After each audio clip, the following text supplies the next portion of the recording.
이해를 하시면서, 그래서 지난 시간에 이제 우리가 다시 좀 정리를 해보면, 사찰이라고 하는 것은 내 삶의 귀처다, 이런 말씀을 드렸어요. 예, 사찰이라고 하는 것을 통해서 여러분들이 살아가면서 뭔가 내가 힘들 때 또 좋은 일이 있거나 뭔가 내가 의지할 수 있는 그러한 공간이 바로 사찰이다. 왜 그래요? 사찰이라고 하는 곳에는 불법성 삼보가 있고, 그죠? 그렇기 때문에 이 사찰은 청정하고 또한 어떤 가피가 있는 공간이 바로 법당이라는 공간이죠, 그죠? 그래서 사찰은 청정한 도량이고, 또한 이제 우리가 참 진리를 배우는 곳이다. 이곳이 바로 사찰이다. 그래서 우리가 이 진리를 배우는 것은 여러분들이 일상의 법회라는 것을 통해서 여러분들이 이제 이런 것들을 배우게 됩니다. 그래서 가능한 한 뒤에 이제 설명을 드리겠지만은, 보통 우리가 이제 이 현대 사회에서는 각 종교마다 그 종교 신앙을 하는 정해진 날짜들이 있는데, 그죠?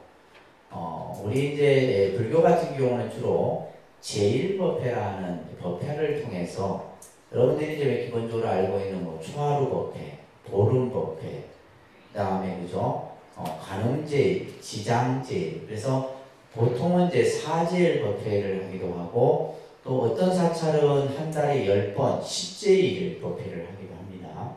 그래서 이제 그것은 사찰마다 이제 조금 다른데, 그래서 법회라는 것을 통해서 여러분들이 법문을 듣고, 또 법문을 들어야지만 부처님 말씀을 여러분들이 이해할 수 있기 때문에, 그래서 또한 사찰이라고 하는 것은 수행을 하는 공간이기 때문에 그 수행을 통해서 내 스스로를 깨달아가는 이런 공간들이 이제 사찰의 역할이죠.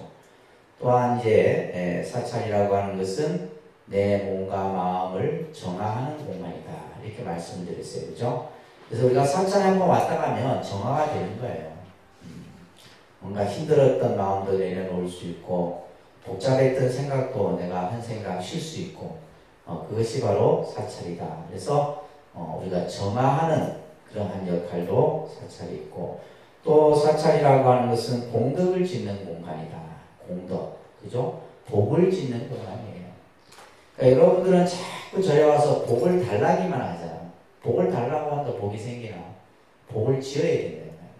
그래서 그 공덕을 짓는 공간이 바로 복 짓는 공간이 바로 사찰이고, 요즘에 이제 현대에 들어와서는 사찰의 역할이 문화 기능을 함께 합니다. 문화와 힐링의 공간 기능을 함께 하는 곳이 사찰이에요. 그래서 우리가 이제 보통 뭐 여러분들이 살고 있는 뭐 주변에 문화센터라든지 요즘에는 원체 이제 이런 것들이 많이 이제 가까이에서 여러분들이 접할 수가 있는데, 이제 그런 데서 하는 문화적 취미와 또 사찰이라고 하는 공간 안에서 하는 것은 다르겠죠, 그죠? 똑같은 꽃을 꼽는데, 저 호텔이나 문화센터에서 꽃을 꼽는 분들의 마음과 절에서 하는 꽃꽂이의 그런 어떤 모임을 통해서 꽃을 꼽는 마음가짐이 틀려요. 틀립니다, 분명히. 그래서 똑같은 뭐 예를 들면 우리가 예를 들면 차를 하는 사람들은 일반적으로 뭐 우리가 이제 다도 같은 경우는 일반 이렇게 뭐 다른 데서도 많이 하잖아요. 그런 데서 다도를 하는 분하고 사찰 내에서 다도를 하는 분들하고 달라요. 뭐가 다른다는 것을 여러분들이 직접 해보시면 아는데, 분명히 다릅니다. 근데 중요한 것은 뭐냐? 사찰에서 하는 모든 것들은 뭐다? 수행이다라는 거예요. 사찰에서 하는 건 모든 걸 뭐라고요? 가장 큰 차이점은 똑같은 문화를 여러분들이 배우고 그것을 즐기는 데 있어서 사찰에서는 그것을 뭐의 개념에 두고 한다? 수행의 관점에 두고 한다. 근데 일반 우리가 이제 뭐 문화센터나 이런 데서 하는 건 뭐예요? 거기서 하는 건 뭐예요? 취미예요, 취미. 취미라는 개념하고 수행이라는 개념은 이건 하늘과 땅이죠, 그죠? 이 개념 차이는. 그렇잖아요, 그죠? 그래서 그만큼 이제 이 사찰이 문화적 기능 또 여러 가지 또 다양한 이제 또 심지어는 이제 우리가 뭐 사찰에서 템플스테이 같은 거를 하는 경우에 사찰들이 보게 되면 그 템플스테이라는 것이 바로 뭐예요? 수행 생활이에요. 절에서 뭐 하룻밤 자고 이런 개념이 아니라 나 자신을 좀 더 되돌아보는 수행의 모습을 템플스테이를 통해서 하게 되는 거예요. 그래서 이런 이제 여러 가지 기능들, 역할들을 하게 됩니다. 뿐만이 아니라 때로는 교육 기능도 하게 되고, 그죠? 이런 기능들을 사찰에서 하고 있다. 뿐만이 아니라 이제 또 사찰이 뭘 해요? 지역사회에 좋은 역할들도 해야 된다는 말씀. 장학사업을 한다든지, 또 사회 구호 사업을 한다든지, 자원봉사 사업을 한다든지. 근데 우리는 보면 절에서 이렇게 하는 뭐 대부분 사찰들이 맞아요. 절 안에서 그냥 아둥바둥거려. 우리는 절 안에서. 절 안에서 하는 일만 가지고도 뭐 힘이 드니 어쩌니 저쩌니 하고 막 그런다는 거예요. 근데 교회나 성당은 뭐예요? 이미 안에서의 봉사는 이미 시스템이 갖춰져 있고 그 사람은 어디로 눈을 돌려요?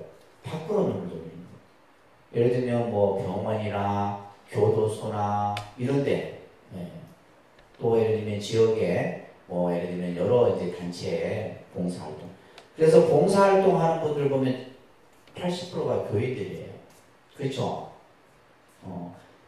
그러니까 그 사람들은 여러분들하고 똑같아. 예를 들면 뭐 자식이 있고, 예를 들면 부인이고, 집안 살림도 해야 되고, 때로는 돈도 벌어야 되고, 똑같은 위치예요. 똑같은 위치인데 왜 우리 불자들은 그죠? 못하느냐.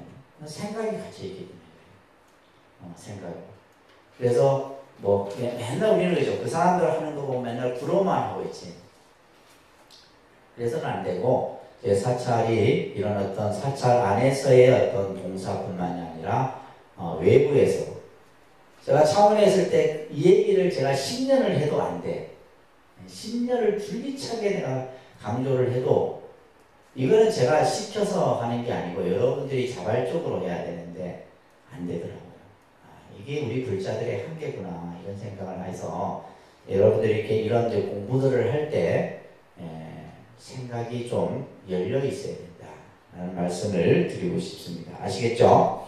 이런 다양한 기능을 하는 곳이 사찰이다. 그냥 뭐 사찰이라는 데가 무슨 가서 불공 드리고 뭐 제지내고 이런 하는 곳이 아니고 이런 여러 가지의 복합 기능들을 한다. 자, 그러면 우리가 절에 언제 가야 돼요? 여러분들 절에 언제 가요? 우리 불자들은 절에 언제 가냐? 가고 싶을 때 가. 내가 가고 싶어야지 가고. 근데 다른 종교인들은 그들의 생활에서 1순위가 종교예요. 근데 우리는 불자들은 보면 내 일상의 삶 중에서 종교는 뭐요? 저 한 10순위 정도 돼. 여기에서 큰 우리가 좀 불교가 발전이 안 되고 내 고모양 거꾸로 앉아있는 모습이 이런 것들이에요. 그렇잖아요. 예를 들면 교인들은 무슨 일이 있어도 일요일날 행사 안 잡죠. 그래 안 그래요? 왜? 교회 가야 되니까. 이 사람들의 모든 삶은 그 교회에 가는 것이 1순위예요. 무슨 결혼기념일 이런 거 필요 없어. 생일이고. 무조건 1순위가 뭐다? 교회 가는 것이 1순위예요. 그러니까 우리가 봤을 때는 좀 지나치다 할 정도로. 근데 이제 제가 봤을 때는 지나치다는 개념보다는 좋게 보면 뭐예요? 참 믿음이 대단하구나. 이렇게 보여지는 거죠. 그러니까 믿음이 없으면 그게 안 됩니다. 그러면 반대로 우리 불자들이 그런 마음을 못 내는 건 뭐예요? 믿음이 없잖아요.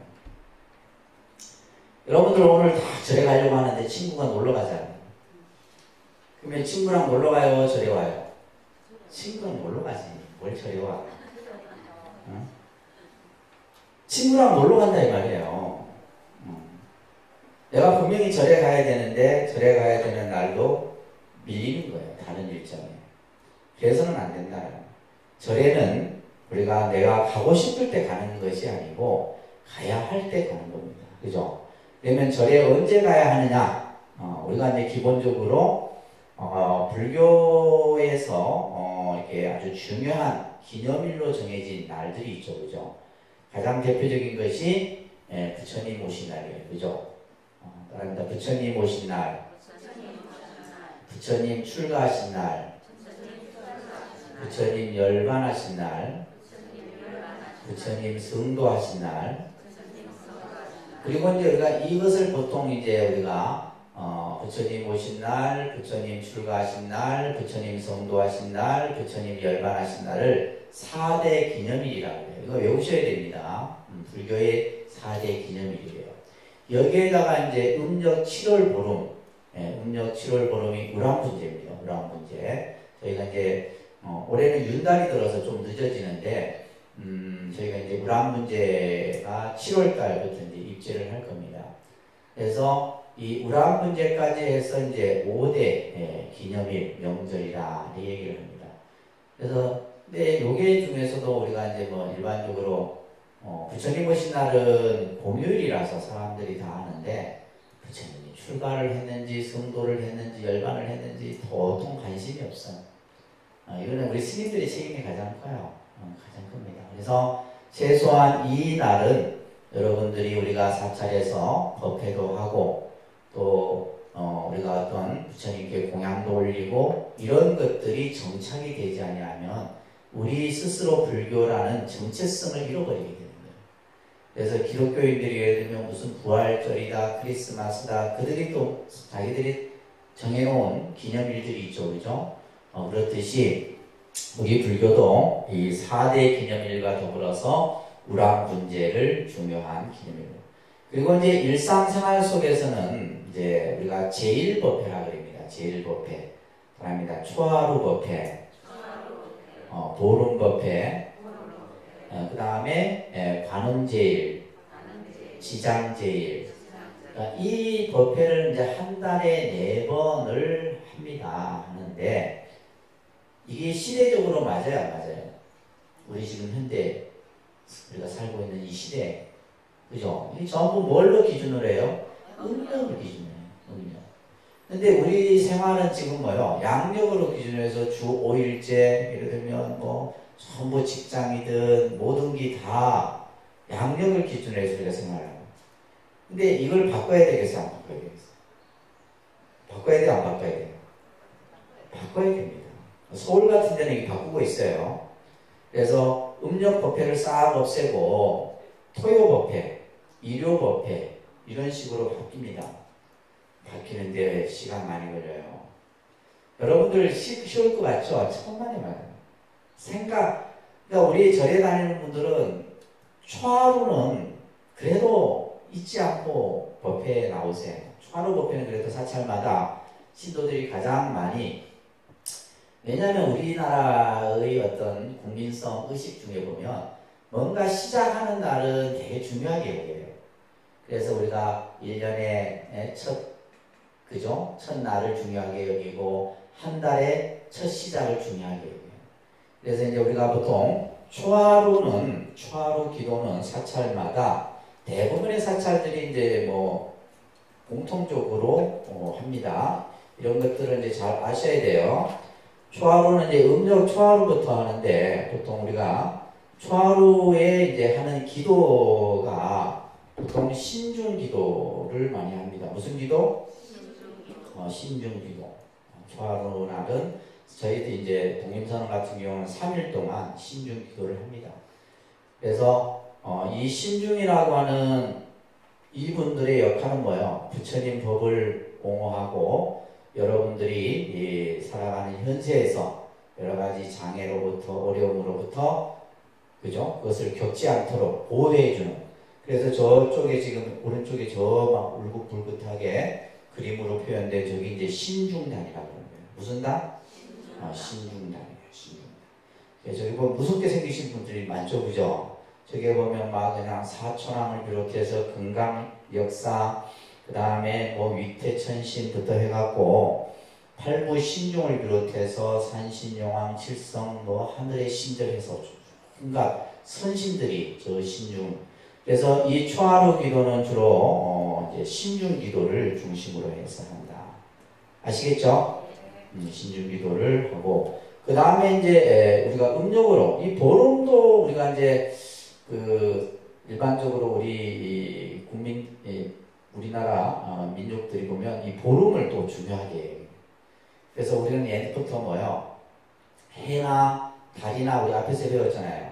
자연을 숭배하는 그런 신앙들이 우리가 사는 지금 이 시대에도 남아있죠. 그래서 특히 보름은 뭐예요? 보름은 가장 이제 밝은 달이 보름달이라 하잖아요. 그래서 이 보름에는 이제 주로 사찰에서 대부분 하는 것이 이제 인등 기도를 합니다. 무슨 기도? 보름 인등 기도를 해요. 그래서 인등은 이제 뭐냐 하면 여러분들 법당에 사찰에 가게 되면 부처님 불단 옆에 저렇게 불을 밝혀놓은 저것을 인등이라고 해요. 인등. 그래서 저 인등은 등 자체는 뭐냐면 지혜를 말하는 거예요. 등은 불빛이죠. 밝은 불빛이에요. 그래서 지혜를 상징하는 겁니다. 어둠을 물리치고 항상 밝음. 그래서 이제 인등을 올리신 공양, 인등 공양이라고 해요. 인등 공양. 그래서 인등을 뭐 예를 들면 그냥 단순히 뭐 인등을 내가 올린다 이게 아니라 이 인등의 개념은 어떤 개념이 포함되어 있다? 공양의 개념이 포함되어 있거든. 뭐의 개념이 포함되어 있다? 인등 공양이야. 인등 공양. 그래서 옛날에는 이제 보면 부처님 전에 인등을 할 때는 옛날에는 전기가 없을 때는 기름으로 했었어요. 그래서 사찰에 기름을 많이 올립니다. 그래서 그 기름을 계속해서 인등에 부어줘서 밤에 이제 새벽까지 계속 그 불빛이 비치도록 이렇게 했었는데 요즘에는 이제 대부분 전기로도 하죠. 그래서 이 인등은 24시간 365일 꺼지지 않고 계속 환하게 밝히는 겁니다. 그래서 이 인등 공양을 올린 분들을 위해서 기도하는 날이 바로 보름이다. 아셨죠? 아시겠습니까? 네. 그래서 이제 이런 의미들이 있어요. 그 다음에 이제 음력으로 18일, 18일. 내일이 음력 18일입니다. 음력 18일은 지장제일입니다. 무슨 제일? 지장제일은 말 그대로 지장보살님 전에 공양을 올리고 또 이 날은 이제 주로 업장 참회 기도를 하는 날이에요. 무슨 기도요? 업장 참회, 업장 소멸 기도를 올리는 날이에요. 저희 독립선언 같은 경우는 이제 이 지장제일에는 이제 영가 천도 시식을 늘 같이 합니다. 이게 참회 기도와 더불어서 제가 이제 영가 천도 시식을 하는 것은 뭐냐면 우리는 보이지 않지만 이 우주 허공 가운데 수많은 그죠? 제사 안 지내주는 영가들부터 배고픈 영가들부터 길 잃은 영가들부터 그런 수많은 유주무주 고온 영가들을 위해서 이제 사중에서 하는 천도식인데 이때 이제 또 위패를 써서 올려서 한 달에 한 번 이렇게 하는 의식이 바로 지장제예요. 아시겠죠? 그 다음에 음력으로 24일 이것을 관음제일법회랍니다. 무슨 제일? 네, 관음제일법회에서 관음제일은 이제 이것을 우리는 행복발언 기도라 해서 여러분들 간에 그죠? 평안과 행복을 발언하는 그래서 기도입니다. 그래서 이 지장제일은 지장기도를 중심으로 하고 관음제일은 관음기도를 중심으로 하는 이런 특색들이 있어요. 그래서 이런 이제 음력으로 사제일을 기준으로 해서 이날은 이 한 달에 4번은 뭐다? 지구가 무너져도 절에 가셔야 됩니다. 아시겠어요? 진짜 대담한 일 하지 말고 이날은 절에 가셔서 우리가 이제 나중에 또 설명을 드리겠지만은 제일이라는 말이 있어요. 우리가 불교에서 가장 또 많이 쓰여지는 용어 중에 하나가 제일법회 이렇게 합니다. 스님들이 그냥 제일법회 이렇게 표현하는데 제일이라는 말은 뭐냐 하면 내가 닦는 날이에요. 내가 스스로 내 업장을 닦고 내 공덕을 닦는 날을 제일법회라. 그러니까 이제 이 지금 한 달에 4번 하는 사제일이 뭐예요? 내 스스로 내 업장을 닦고 내 공덕을 짓는 날이다. 그래서 이제 이것은 이제 최소한 우리 불자들이 지키셔야 돼요. 근데 나중에 좀 시간이 지나고 나면은 이것도 뭐예요? 없어지겠죠. 없어져야 돼요. 바뀌어져야 돼요. 뭘로 바뀌어져야 돼요? 그냥 토요법회, 일요법회로 바뀌어져야 되는데 참 어려운 일입니다. 그래서 여러분들 이제 공부하는 기간 동안에는 이렇게 사실 수업만 한다, 뭐 일주일에 한 번씩 나와갖고는 불교 신앙을 이렇게 습득하는 게 굉장히 어렵습니다, 사실은. 그래서 가능한 한 이 제일법회 때, 여러분들이 잘 못 나오는 뭐 쑥스럽고 뭐 낯설고 이러는데 그냥 나오시면 돼요. 나오셔서 그냥 같이 따라서 하고, 또, 기도는 이렇게 하는 거구나. 또, 제일법회는 이런, 형태로 법회가 진행되는구나. 직접 현장에서 느끼셔야 돼요. 느끼셔야지만 여러분들이 이제 나중에 공부가 마치더라도, 제대로 된 공부가 되지, 일주일에 한 번씩 나와갖고 책상 앞에 앉아갖고 뭐 제 강의 들으면 뭐야, 듣고 나면 나가는 순간 어떻게 돼요? 다 잊어버려요. 다 잊어버려요. 그래서 우리가 직접 내가 보고 듣고 느끼고 하면서 하셔야 됩니다. 자, 이런 날 우리는 절에 간다 이 말이에요. 아시겠죠? 또 예를 들면 이제 또 사찰에는 특별한 날 하는 또 이렇게 행사들인데 생일 법회 같은 경우.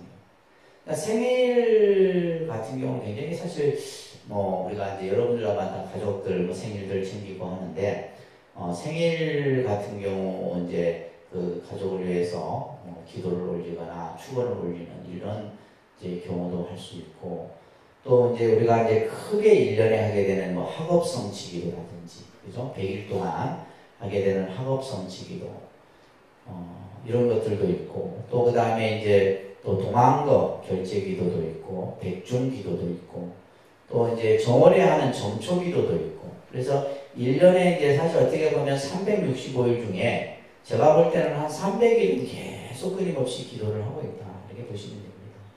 특히 저희 동림선언 같은 경우는 지금 현재 1000일 기도 중이라서 앞으로 한 10년은 기도해야 돼요. 10년 정도는 해야지 내가 이루고자 하는 큰 것을 성취할 수 있습니다. 무슨 말인지 아시겠죠? 여러분들이 뭔가 큰 것을 성취하려고 하면 한 10년은 공을 들여야 된다 이 말이에요.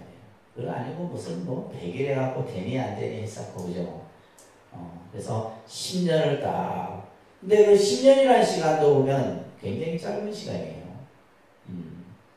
그러니까 이제 저 법성계라고 하는 그 원효 스님이, 의상 스님이 쓴 법성계에 보면 무량원극 즉일념이다 이런 말이 있어요. 한량없는 시간이 내 한 생각 속에 있다 이런 말이 있어요. 그래서 우리가 시간이라는 것은 상대적인 거죠. 그죠? 우리가 10년 하면 되게 긴 것 같은데, 또 한편으로 보면 10년이면 뭐예요? 짧은 시간이에요. 눈 깜짝할 사이가 10년이에요. 여러분들 한 생도 마찬가지입니다. 100년이 긴 것 같지만은 뭐예요? 100년이라는 시간은 눈 깜빡하는 순간이 100년이에요. 그만큼 우리가 이제 이 부처님 인연을 잘 만났을 때 여러분들이 불교 공부를 잘 하셔야 돼요. 자, 그러면 이제 우리가 부처님과의 만남, 불법의 만남을 우리가 이제 불법 인연이다. 불교의 만남, 이 만남은 지중한 만남입니다. 그냥 뭐 길 가다 스치는 그런 만남이 아니에요. 부처님 이 법을 만나는 것은 그래서 불법 인연이라 그럽니다. 그러니까 불법 인연.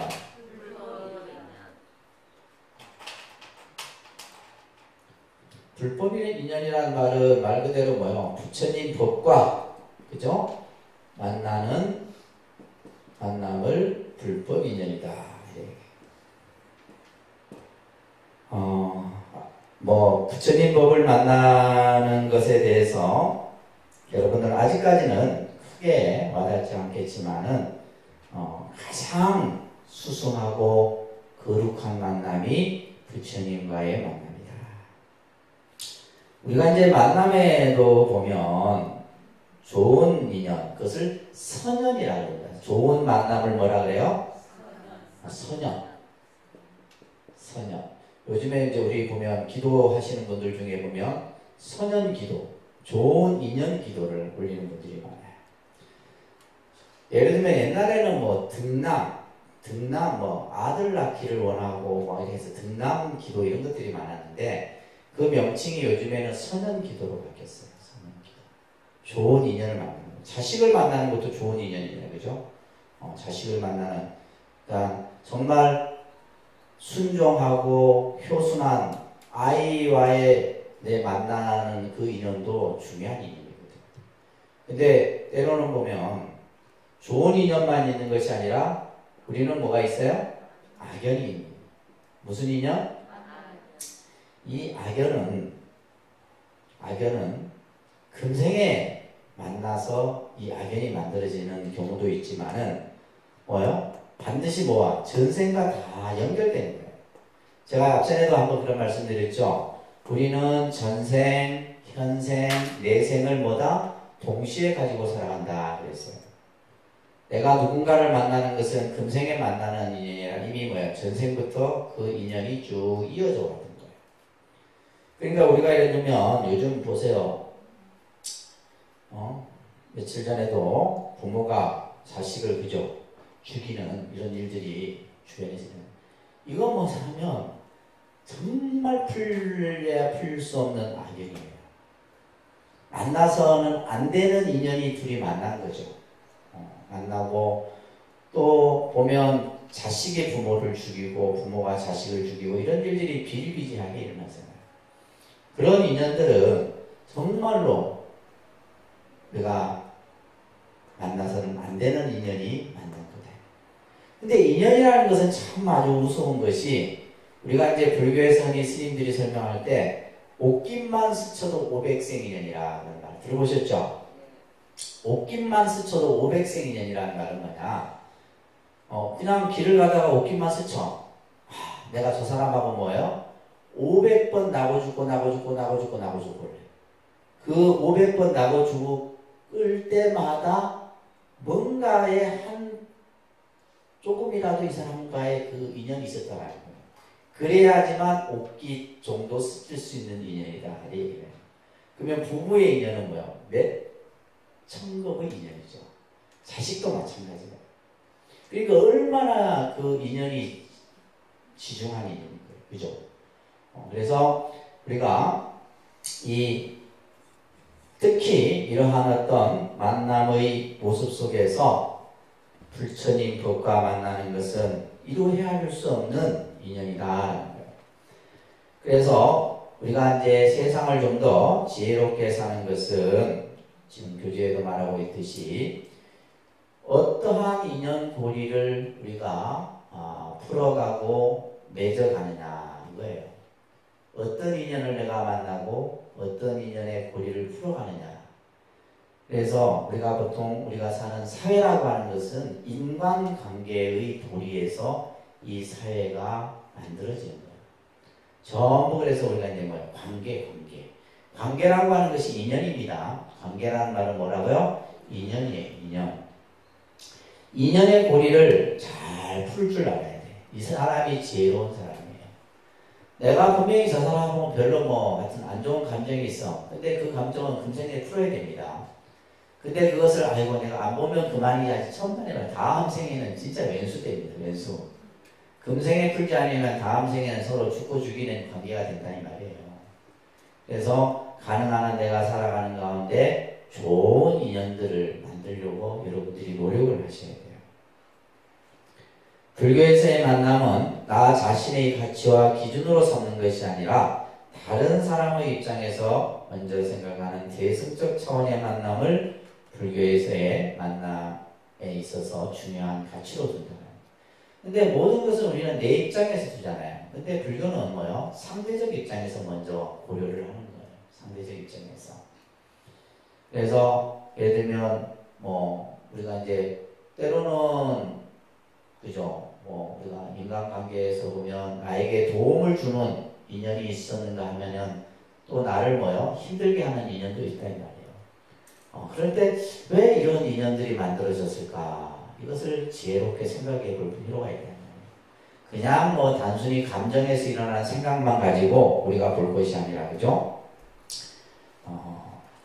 자, 그래서 또 합니다. 좋은 인연은 나 자신이 만들어가는 것이며 남에게 도움이 되는 인연을 만들어 가야 한다. 그렇죠? 우리가 악연을 만들고 선연을 만드는 것은 누가 하는 거예요? 내가 하는 거예요. 내가 하는 겁니다. 그래서 내가 남이 나를 등치면 내가 저놈한테 내가 전생에 빚을 졌구나 이렇게 생각하면 되고, 그렇지 않겠어요? 그죠? 그래 생각해야지 못 살겠어. 또 사실은 또 그래요. 보면 사실은 그렇습니다. 그래서 항상 내가 사람과의 만남에서 뭔가 그 사람에게 도움을 줄 수 있는 인연을 만들어 놓으면 그것이 나중에 결국엔 나에게 다 돌아옵니다. 이게 이제 우리가 불교에서 말하는 인연법이에요. 이 세상에서 그래서 가장 소중한 만남을 불법 인연이라. 부처님께서 하시는 말씀 한 구절을 같이 한번 봅니다. 사람으로 태어나기 어렵고 태어나서 바르게 살아가기 또한 어렵다. 부처님이 세상에 나시기 어렵고 부처님 법 또한 만나기 어렵다. 자, 이와 관련된 여러 가지 말씀들이 있는데, 첫째는 인생난득이요 불법난봉이라는 말이 있어요. 인생난득이요 불법난봉이다. 유명한 스님들이 법문할 때 많이 쓰는 표현이에요. 사람은 받기 어렵습니다. 여러분들이 뭐 사람으로 태어났으니까 사람 아무나 다 이 인간몸 받는 줄 아시죠? 정말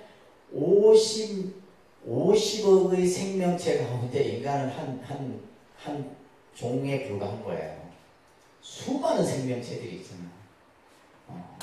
그 중에서 사람 몸 받는 것이 어렵습니다. 그래서 인생난득이다. 인생난득. 인생난득. 사람 몸 받기 어렵다. 이런 말이에요. 다음 생에 여러분들 인간 몸 받을 확률은 제가 볼 때 0.0001%도 없어요. 그만큼 어려운 거예요.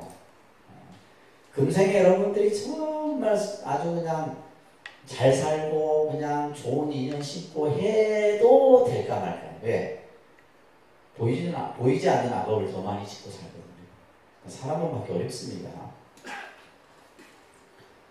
또 사람 몸 받기 어려울 뿐만이 아니라 부처님 불법 만나기 또한 어렵다. 그래서 불법 남봉이라는 말이 또 있어요. 어려울 난자를 써서 남봉이다. 바랍니다. 인생 난득이요. 불법 남봉이다. 이 구절만 가슴에 새기고 살면, 그죠? 우리가 착하고 바르게 살겠죠. 네, 다시 아이고, 나 어떤 사람은 그러는데 나는 사람으로 태어나기 싫고 저 이름 모를 풀로 태어나고 싶대요. 속으로 미쳤다. 풀로 태어나서 뭐 하려고?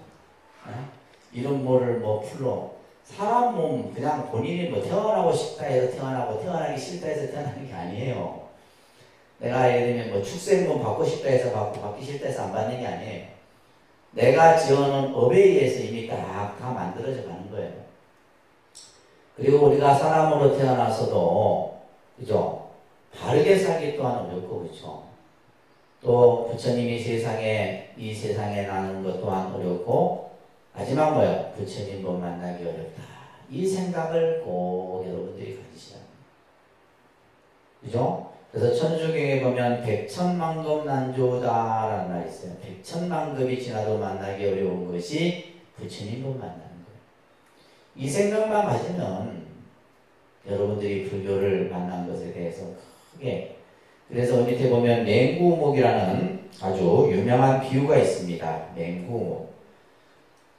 눈먼 거북이가 망망대해 속에 눈이 먼 거북이가 한 마리 오랫동안 살고 있는데 이 눈먼고비가 바깥을 한번 보기 위해서는 뭐냐면 그 망망대해 가운데 떠다니는 널판지가 하나 있는데 그 널판지에 구멍이 하나 나 있어. 그러니까 이 거북이가 그 널판지 구멍에 딱 목이 들어가서 한번 보는 것만큼 어려운 것이 바로 뭐요? 부처님과 만나는 것이다. 이 얘기야. 그냥 뭐 우연하게 운이 좋아서 여러분들이 부처님과 만나는 것이 아니라 그만큼 어려운 만남이 바로 부처님과 만나는 것이다 라는 생각을 꼭 가지세요. 아시겠죠? 알겠습니까? 자, 이렇게 하면서 우리가 이제 지난 시간에 여러분들 우리가 불교를 제대로 공부하기 위해서는 신과 회와 그죠? 행과 증이라고 하는 개념도 설명을 드렸었습니다. 이것도 한번 보시고 그 다음 페이지 쭉 넘겨보시면 불교 신앙의 특성이 있어요. 불교 신앙. 불교 신앙은 첫째 자주성입니다. 자주성이라는 말은 뭐냐 하면 내가 모든 것을 만들어가는 거예요. 부처님이 만들어주는 것도 아니고 신이 만들어주는 게 아니에요. 모든 것은 내가 자주적으로 결정하고 만들어가는 자주성이 있고 그 다음에 뭐냐 하면 두 번째는 자율성이에요. 불교 신앙은 뭐예요? 어디에도 걸림이 없어. 그죠? 우리가 어떠한 집착이나 번뇌나 윤회의 굴레에서 벗어나서 우리는 뭐예요? 해탈과 열반을 증득하는 것을 목적으로 삼고 있다는 말이에요. 그렇기 때문에 자율성입니다. 그러니까 너무 자유로우니까 이게 또 문제라. 그렇죠? 좀 교회나 이런 종교처럼 꽉 틀어 잡고 뭔가 이렇게 해야 되는데 구속도 하고 이제 막 그냥 겁박도 하고 이래야 되는데 안 믿으면 지옥 간다 그러고 그죠? 이래야 되는데 너무 풀어놓으니까 이게 안 되는 거예요. 그 다음에 평등성이에요. 평등성은 이건 뭐냐면 누구나가 다 뭐 할 수 있다? 깨달음을 얻을 수 있다 이 말이에요. 누구나가 다 불성을 가지고 있어서 깨달음을 얻을 수 있는 이러한 평등성이 불교 신앙의 아주 중요한 특성입니다. 그러니까 자주성, 자유성, 평등성, 이러한 이제 신앙의 특성이 있고, 그러면 우리가 신앙을 하는 목적이 뭐냐? 신앙을 하는 목적. 첫째는 뭐다? 그러니까 참된 나 자신을 찾기 위한 것이다. 그래서 우리가 불교를 신앙하는 가장 궁극적인 목적은 나를 찾는 거예요. 나를 찾는다라는 말은 뭐냐면 지금 여러분들이 거울에 비춰져서 보여지는 내 모습, 지금 현재의 나는 내가 아니다 이 말이에요. 진짜 내가 아니다 이 말이에요. 지금 이건 그냥 형체로 보여지는 내 모습일 뿐이에요. 진짜 참 나가 있다는 거예요. 그걸 찾는 것이 우리가 수행을 하고 공부를 하고 하는 목적이고, 두 번째가 중요한 거예요. 두 번째. 바랍니다. 부처님의 진리를 통해 자신의 삶을 변화시키기 위한 것이다. 그죠? 불교 신앙의 목적에 있어서 가장 중요한 거예요. 나를 변화시키는 거예요. 나를. 그래서 이 변화도 보면 불교 신앙을 해서 좋은 모습으로 변하는 사람이 있는 반면에 아주 안 한 것만 못하게 변하는 사람들이 있어요. 그래서 우리가 이제 절에 오래 다니고 이러면 절집에서 이제 스님들이 하는 말로 그냥 절에 만든 그룹이라 절에 대해서 너무 잘 알고 그런 사람들을 뭐 절기신이라고 절기신. 여러분들 그렇게 되면 안 됩니다. 처음 내가 절에 들어왔을 때나 10년이 되나 20년이 되나 30년이 되나 한결같은 그 처음 들어왔을 때 마음을 가지고 계셔야지. 절에 와서도 보면 절기신들이 많아. 아직 국민선언은 없어요. 절이 생긴 지 얼마 안 돼갖고. 근데 오래된 절에 가고 보면 그런 분들이 억수로 많습니다. 무지 많아갖고 막 그냥 막 시어머니 노릇하고 이런 분들이 많은데, 근데 좋게 논해야 돼요. 그래서 많은 사람들이 의문을 해요. 아니 저렇게 절에 열심히 다니시고서는 어떻게 마음을 절했을까? 이런 생각을 우리들 많이 합니다. 그렇지 않겠어요? 절에 열심히 다녔으면 생각하는 것이나 행동하는 것이나 뭔가 달라야 되는데 이게 집에 있는 시어머니보다 더해. 그러면 그 사람은 뭐예요? 불교 신앙을 잘못한 거예요. 그런 사람들이 나중에 딱 절비신이 돼갖고 이제 절도 못 떠나고 그냥 붙어있는 무서운 겁니다. 그래서 그래서 제가 이제 항상 말씀드리지만은 절에 다니기 전과 내가 불교 신앙을 한 후에 내 모습은 달라야 돼요. 어떻게 달라져야 되겠어요? 좋은 방향으로 달라져야 되겠어요. 좋은 방향. 또 변하지 않고 똑같은 것도 이건 잘못된 거예요. 내 삶을, 내 자신을 변화시키기 위한 것이 신앙의 목적인데, 그렇잖아요. 그죠? 내가 절에 나가기 전이나 나가고 나서나 똑같으면 안 된다. 그래서 이 두 번째가 중요한 겁니다. 불교 신앙. 내가 불교를 신앙하는 목적. 그 다음에 세 번째는 뭐냐면, 내가 결국 신앙이라고 하는 것은 종교적인 힘을 우리는 의지하는 겁니다. 그래서 내가 기도를 하든 수행을 하든 그걸 통해 갖고 뭐예요? 내 자신의 문제를 부처님의 그러한 보이지 않는 가피로서 내 문제를 해결하는 거예요. 그 다음에 마지막에는 뭐예요? 모든 사람들을 위해서, 모든 중생을 위해서 부처님의 세계를 함께 만들어가는 것. 이것이 바로 불교신앙의 목적인 거예요. 그러면 이러한 목적을 갖기 위해서는 여러분들은 어떤 자세를 가져야 되겠어요? 첫째, 바랍니다. 간절한 소원이 있어야 된다. 첫째 뭐가 있어야 된다? 원이 있어야 돼요. 원. 네? 그래서 제가 항상 여러분들에게 말씀드리지만은 기도를 하든 수행을 하든 절에 다니든 뭘 다니든 원이 있어야 된다는 거예요. 원이 뚜렷하게 갖추고 있어야 됩니다. 원이. 그래서 우리가 원이 없는 신앙생활은 그죠? 아무것도 없는 침방과 똑같아. 그러니까 여러분들이 신앙생활을 해도 뭐요? 무의미한 거예요. 어제가 오늘이고 오늘이 내일이고 뭐 그냥 10년을 다녀봤자 그 절이고 그래. 쉽게 말해서 우리는 늘 때로는 긴장감도 가지고 때로는 뭔가 이렇게 가지고 살아야 되는데 여러분들이 왜 삶에 있어서 권태기가 생겨요? 긴장감이 떨어지기 때문이에요. 때로는 그냥 긴장감을 좀 가지고 사세요. 그래서 뭔가 내가 이루고자 하는 원이 분명해야 돼요. 원. 그래서 우리가 이제 불교에서의 원은 서원이라고 해요. 그러니까 서원. 소원을 가지라는 게 아니에요. 소원을 우리가 빌기 위해서 신앙을 하는 것이 아니라 서원을 세우기 위해서.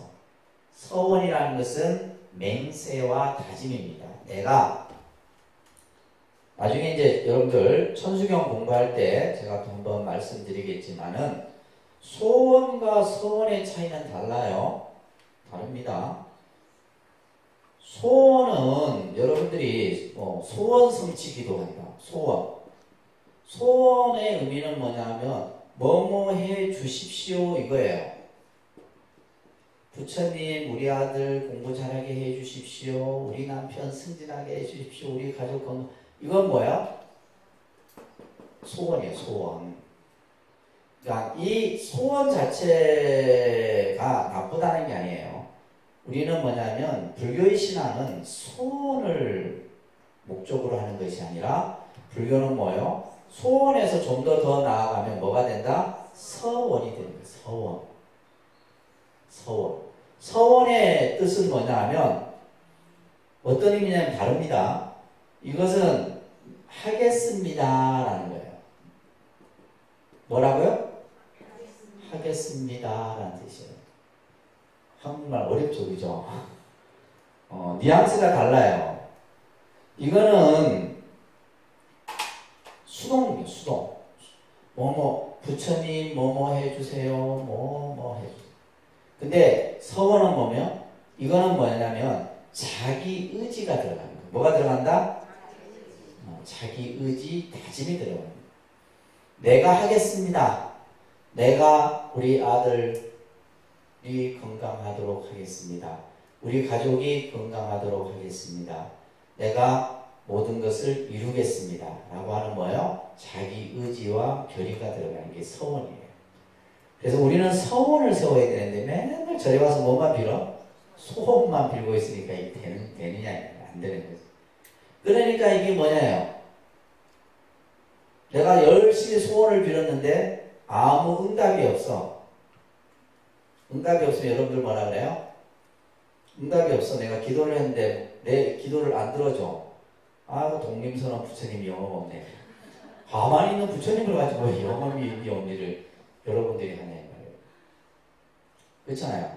그러니까 소원을 가지고 하기 때문에 부처님의 영험이 있니 없니를 따져. 근데 우리가 소원을 세우는 것은 결국 뭐예요? 되고 안 되고는 누구의 책임이에요? 내 자기의 책임입니다. 내 힘으로 모든 것을 하는 거예요. 그래서 이게 굉장히 신앙에 있어서 중요한 개념입니다. 아시겠죠? 아시겠어요? 이 생각을 가지고 여러분들이 신앙생활을 하셔야지 바른 생활을 할 수 있는 소원이 있어야 돼요. 그 다음에 두 번째는 믿음을 일으켜야 됩니다. 믿음. 우리가 믿음에 대해서 계속 여러 가지 말씀을 제가 드리는데 그 믿음을 일으키는 것을 뭐라 그러냐? 발심이라고 해요. 발심. 그래서 우리가 신앙을 하는 데 있어서의 자세에 있어서 믿음이 있어야 된다. 그냥 부처님 말씀이라면 뭐요? 무조건 믿어야 됩니다. 부처님 경전에서 하시는 말씀은 추호의 의심도 없이 다 것을 있는 그대로 받아들여요.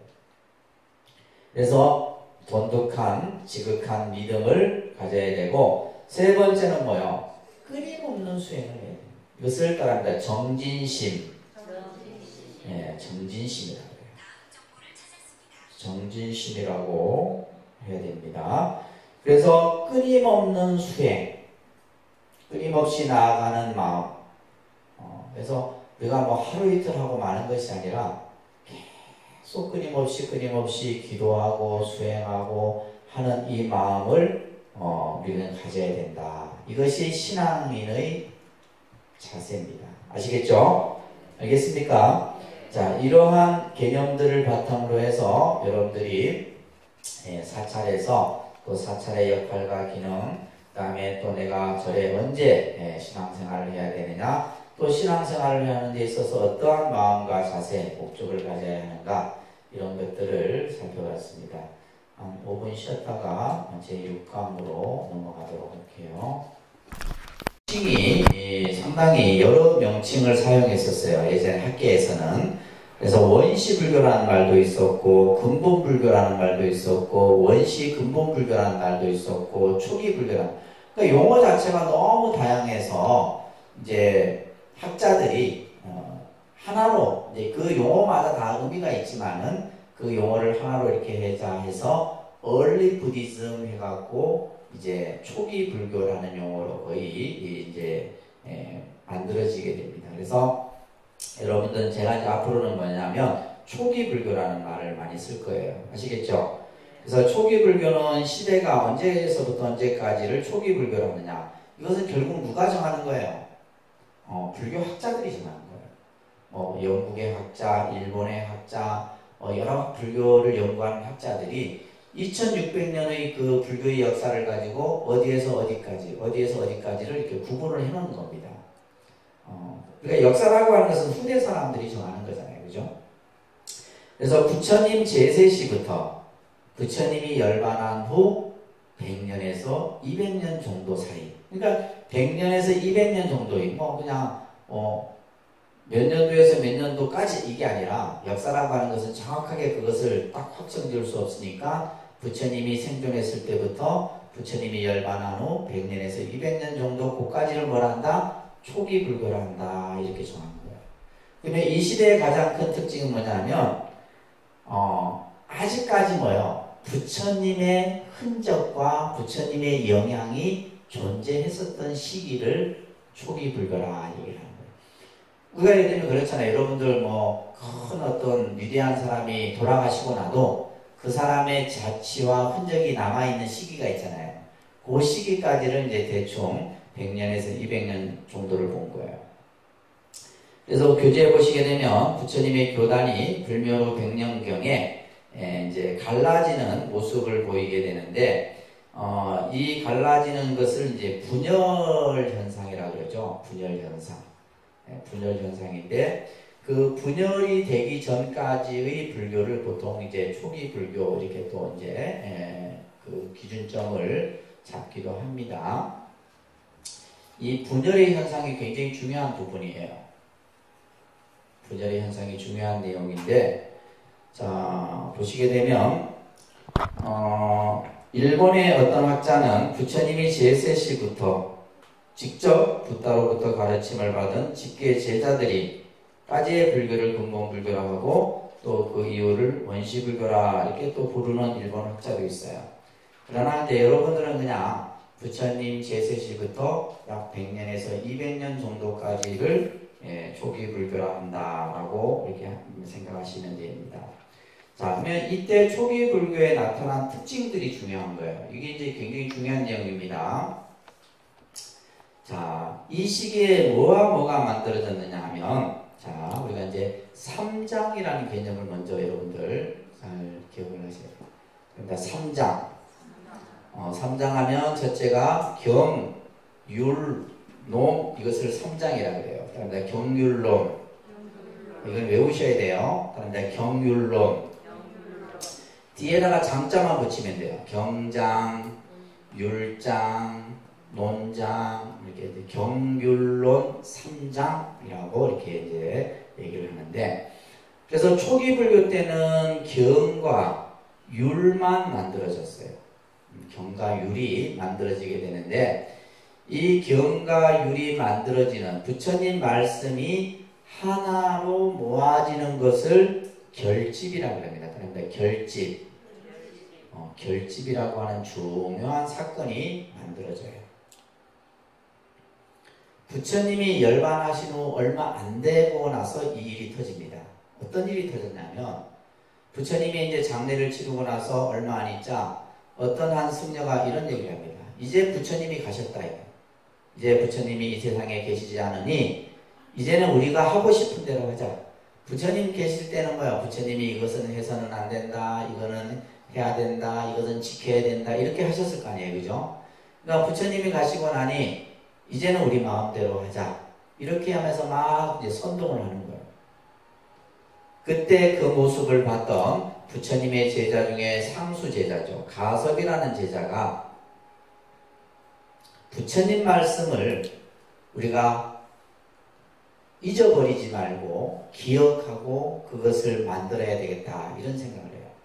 그래서 이제 이 부처님 말씀을 모으는 제1결집을 하게 되는데, 이것을 이제 제1결집이라고 해요. 따라합니다. 제1결집. 제 첫 번째 결집을 어디서 하게 되냐면 왕사성에서 하게 됩니다. 왕사성 칠렵굴이라고 하는 이 굴이 있어요.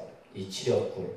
그래서 당시에 500명의 스님들이 모여서 부처님의 말씀을 이제 새로 기억해내고 그것을 모으는 작업을 해요.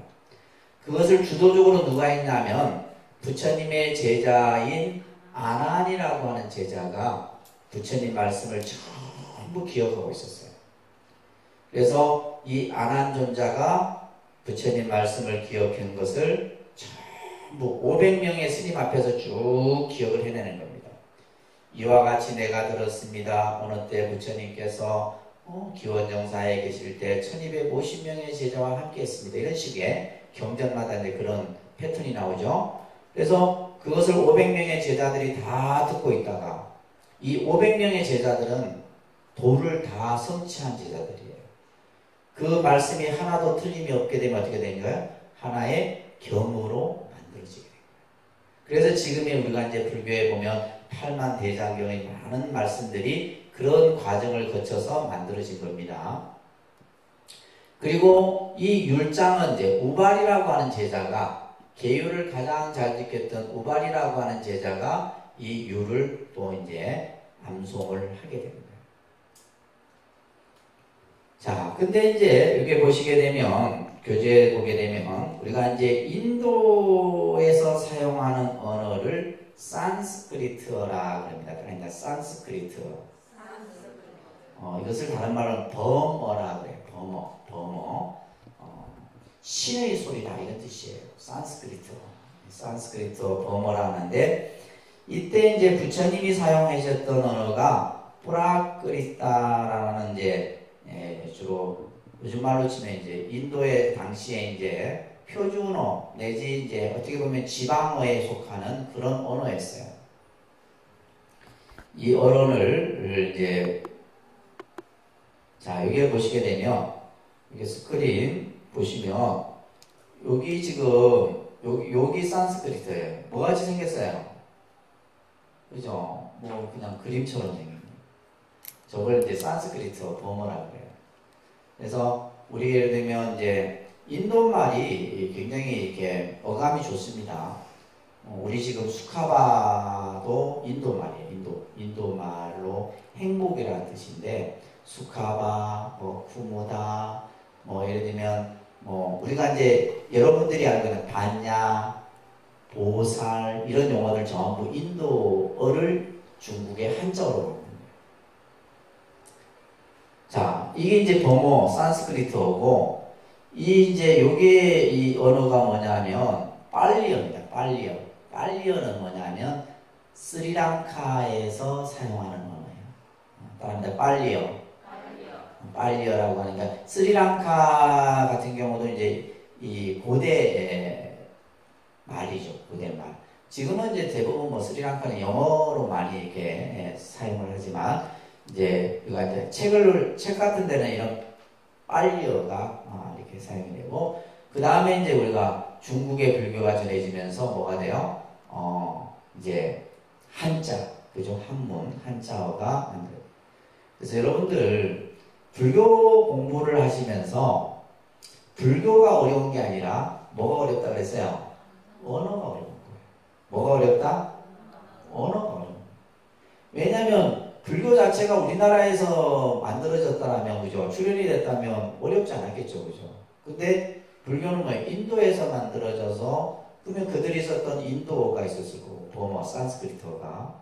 그리고 이것이 뭐요? 또 중국으로 건너가서는 한자어가 됐고, 또 한자어를 우리나라어로 바꿔야 되고, 또 예를 들면 뭐, 이 아까 남방 불교권들이 보면 주로 영국이나 프랑스 지배를 많이 받습니다. 식민 지배를 많이 받아요. 그러다 보니까 프랑스 학자들이 불교를 연구를 하죠.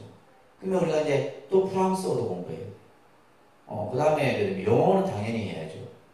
또 일본에서 또 불교를 연구하니까 일본어도 해야죠. 또 이제 불교는 보면 티베트도 또 불교학이 많이 발달해요. 티베트도 해야죠. 그러니까 제대로 불교를 공부하려면 7개 국어 정도는 해야 돼요. 언어 배우다가 끝납니다. 언어학 배우다가. 그래서 불교 자체가 어렵다라기보다는 그러니까 불교와 관련된 언어의 영역이 굉장히 포괄적인 거예요.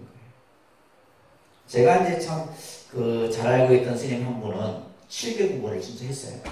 미국의 하와이에 주립돼서도 그러니까 이제 한국 스님인데 이 스님이 이제 대학 다닐 때는 공부를 그렇게 많이 잘 안 했는데 이제 대학원을 이제 서울대에 가서 이제 공부를 하고 또 이제 박사를 미국의 위스콘신대에 가서 박사학위를 받고 그다음에 하와이 주립된 영어도 하고 뭐 버머, 빨리어 뭐 이런 거 다 능통하게 하는.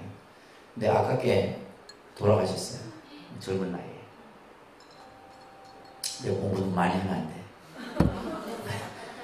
공부 너무 많이 하면 갑자기 그냥 암으로 돌아가셨는데 좀 안타까운 인재죠. 그렇듯이 이제 이렇게 우리가 이 불교 이 언어가 다양합니다. 예를 들면 이게 이제 산스크리트어인데 우리가 보통 귀불, 귀법, 귀승에서 3기 거룩한 부처님께 기합니다. 거룩한 가르침에 기합니다. 거룩한 스님들께 기합니다. 이 3기를 빨려라면 부담, 사라남, 가차미, 담맘, 사라남, 가차미, 상암, 사라남 이런 식의 이제 하는 거예요. 나라마다 3기가 다 이렇게 나타납니다.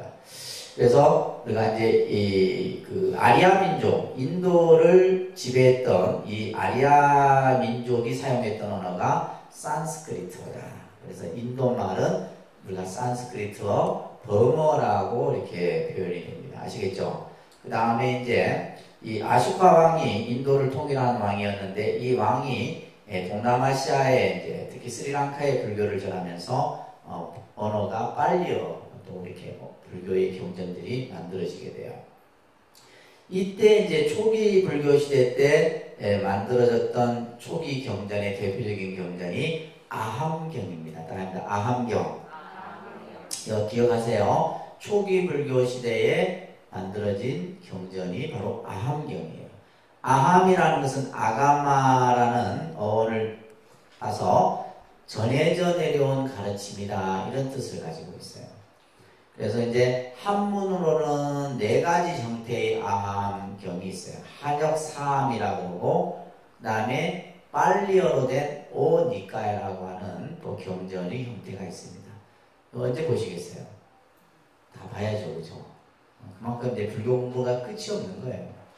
끝이 없습니다. 그래서 이 초기 불교 시대 때는 바로 이러한 기음과 율이 이제 편찬이 됐다라는 정도는 꼭 기억을 하시기 바랍니다. 아시겠죠? 자, 오늘은 여기까지.